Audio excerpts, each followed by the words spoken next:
దాయాది దేశం పాకిస్తాన్కు America shock ఇచ్చింది. కశ్మీర్ అంశంపై భారత్, పాకిస్తాన్ మధ్య జోక్యం చేసుకునే ఉద్దేశం తమకు లేదని స్పష్టం చేసింది.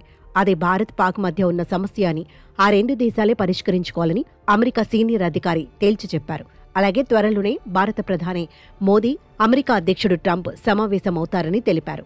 కశ్మీర్ అనేది భారత్, పాక్ మధ్య ఉన్న ద్వైపాక్షిక సమస్య అని, రెండు దేశాలు నేరుగా పరిష్కరించుకోవాల్సిన అంశమని అమెరికా పేర్కొంది. ఇదే దీర్ఘకాలంగా అమెరికా విధానమని, ఏదైనా అంశంలో అమెరికా సహకారం కావాలనుకుంటే మేము అందుకు సిద్ధంగా ఉంటామని అగ్రరాజ్యం స్పష్టం చేసింది.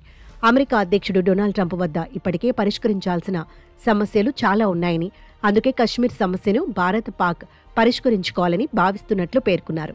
ఈ విషయంలో మాకు జోక్యం చేసుకోవాలనే ఆసక్తి కూడా లేదని అమెరికా విదేశాంగ శాఖ అధికారి వెల్లడించారు.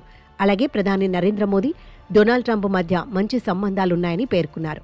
ఈ ఏడాది చివర్లో లేదా వచ్చే ఏడాది ప్రారంభంలో జరగనున్న తదుపరి క్వాడ్ సమావేశం కోసం ప్రణాళికలు జరుగుతున్నాయని తెలిపారు.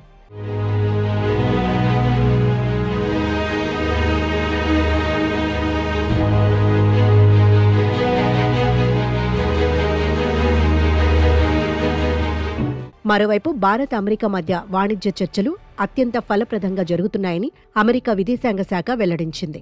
మరికొన్ని రోజుల్లో సానుకూల పరిణామాలు కనిపిస్తాయని పేర్కొంది. రెండు దేశాల మధ్య విభేదాలున్నాయని, గత కొన్ని వారాలుగా వాటిని పరిష్కరించుకునేందుకు ప్రయత్నాలు చేస్తున్నట్లు స్పష్టం చేసింది. ముఖ్యంగా వాణిజ్యం, రష్యా చమురు కొనుగోలు వంటి అంశాల్లో పరిష్కరించేందుకు రెండు దేశాలు తీవ్రంగా ప్రయత్నిస్తున్నాయని అమెరికా విదేశాంగ శాఖ వెల్లడించింది. కాగా రష్యా నుంచి భారత్ తక్కువ ధరకే చమురు దిగుమతి చేసుకుని భారీగా లాభాలు పొందుతోందని అక్కసు వెళ్లగక్కిన ట్రంప్ భారత్పై 50% సుంకాలను మోపారు.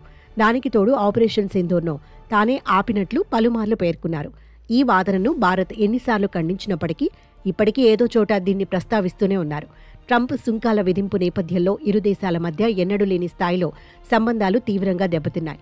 అయితే అమెరికా ఒత్తిళ్లకు భారత్ తలొగ్గుకపోవడంతో ట్రంప్ వైఖరి మారింది. తనకు మోదీ మంచి మిత్రుడని ఇటీవలి పేర్కొన్నారు.